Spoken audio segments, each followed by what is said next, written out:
नमस्कार बंधुरा आमी प्रियंका चले एसेছি আবুল তাবুল যুগলবন্দির একটা নতুন ভিডিও একটা নতুন ব্লগ নিয়ে আবার নতুন করে শুরু করলাম।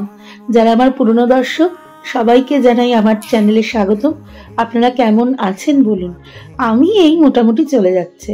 আমি যে বলেছিলাম নিজের খেয়াল খুশিতে ব্লগিং এ এসেছি, আবার নিজের খেয়াল খুশিতেই চলে গিয়েছিলাম।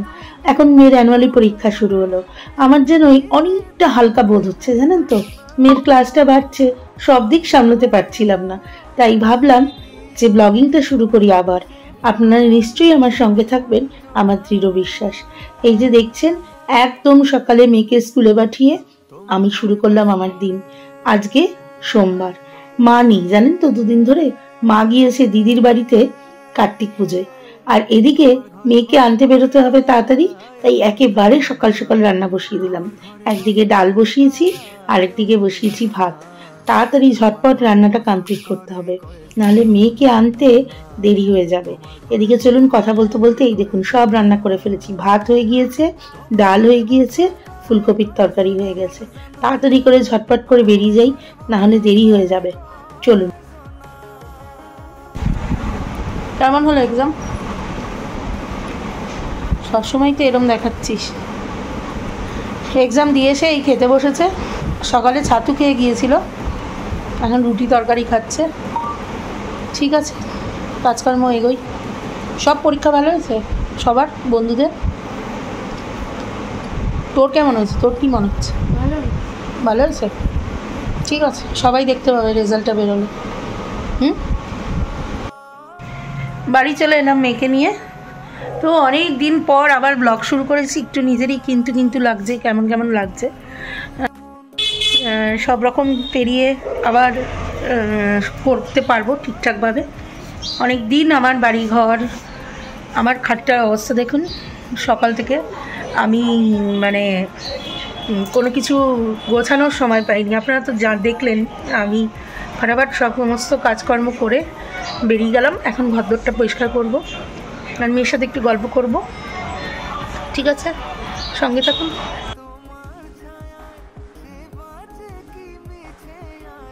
আপনাদের সাথে কথা বলে সব কাজ কমপ্লিট হয়ে গেছে। মেয়ে শুয়ে পড়েছে। এখন একটু আমি এমনি বারান্দায় দাঁড়িয়েছি। শীতকালে কিন্তু কেচে মজা বলুন। চলুন আপনাদের একটা জিনিস দেখাই। এই যে বালতির মধ্যে একটুখানি মাটিতে দেখুন একটা লঙ্কা গাছ উঠেছিল। সেরকম একটা যত্ন পাইনি, কিন্তু একটু জল আর নিজেই আলো নিয়ে নিয়েছে, তাতেই একটা লঙ্কা উপহার দিয়েছে। ফুল অনেকগুলো এসেছিল, কিন্তু ওই যে যত্নের অভাব, একটাই লঙ্কা হয়েছে। আর পাড়াটা দেখুন কিরকম যেন ঝিমিয়ে পড়েছে পুজোর পরে। কত আলো, কত বাজনা, কত আনন্দ, সব চুপচাপ। চলুন এবার একটু শুয়ে পড়ি, কারণ একটু না শুলে আমার আবার বিকালে কোনো কাজ করার এনার্জি থাকে না। স্বভাবটি খুবই খারাপ, কিন্তু কিছু করার নেই। ওই দেখুন 3টে বাজে। ঠিক আছে চলুন এবার একটু শুয়েই নি, বিকালে দেখা হবে।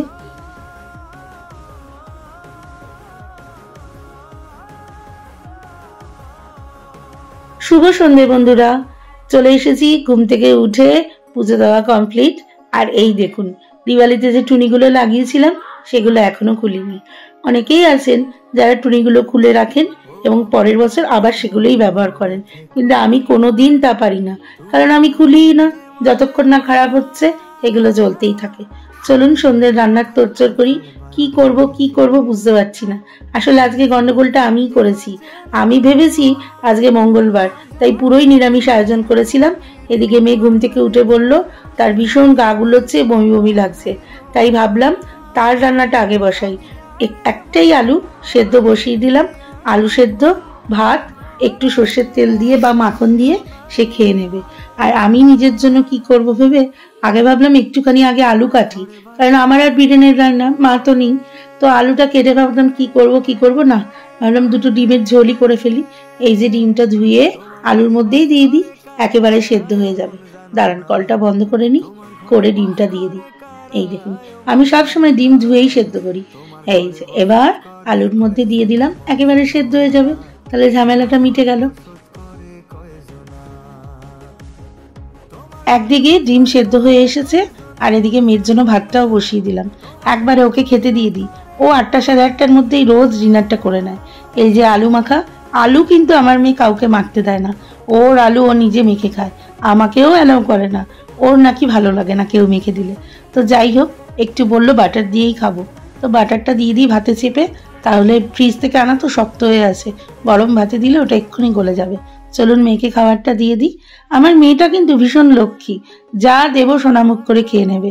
সেই ভেজ দিই নন ভেজ দিই যা দিই, এই দেখুন পেটটা খারাপ মানে হতে পারে সেই আশঙ্কায় ও কিন্তু নিরামিষটাই খেয়ে নিল এবং সোনামুখ করে খেলো, কোনো বায়না না কিছু না। ও খাক, ততক্ষণে আমি আমার ডিমের ঝোলটা করে নিই।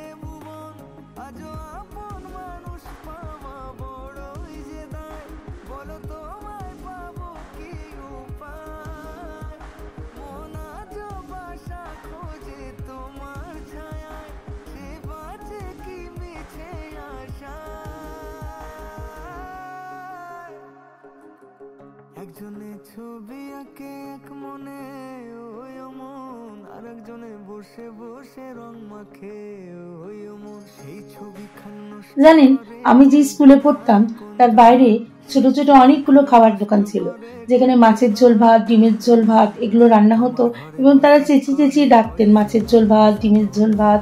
তো সেখানে ডিমের ঝোলের রং এবং গন্ধ আমি আজ অবধি কোথাও পেলাম না। এক অদ্ভুত সুন্দর ডিমের কষার গন্ধ এবং সঙ্গে সেই লাল ঝোল। তখন তো অত বুদ্ধি ছিল না কোনটা স্বাস্থ্যের পক্ষে ভালো, কোনটা স্বাস্থ্যের পক্ষে ক্ষতি, কিন্তু ওই ঝোল কি লোভনীয়, আমাকে যে কি টানতো আপনাদের কি বলবো। আমি নিজে কোনোদিনও সেই ঝোলের গন্ধ আনতে পারিনি, কিংবা আমি কোথাও খাইও নি। কি জানি তারা কি দিয়ে করতেন, তাদের হয়তো স্পেশাল কোনো নিজেদের মশলা ছিল। যাই হোক, আমার ডিমের ঝোল ফুটে গেল। আর এবার একটু সব লাইটগুলো বন্ধ করে শান্ত হয়ে বসি। আর এই যে আমার দিওয়ালির লাইটগুলো, এগুলো এখন জ্বলবে যতদিন না বর্ষা আসছে। বাইরের লাইটগুলো বর্ষায় খারাপই হয়ে যায়, আর এই ভেতরের লাইটগুলো জ্বলতে থাকে, কোনোটা ভালো থাকে কোনোটা খারাপ হয়ে যায়। যাই হোক, এই লাইটগুলো আমাকে এক অদ্ভুত শান্তি দেয় মনের মধ্যে। তো ঠিক আছে, আজকের ব্লগটা বেশি বড় করলাম না, অনেকদিন পর শুরু করেছি তো এবার আস্তে আস্তে বড় করব। ভাবছি বেশি বড় করব না, কাউকে একদম বোর করব না।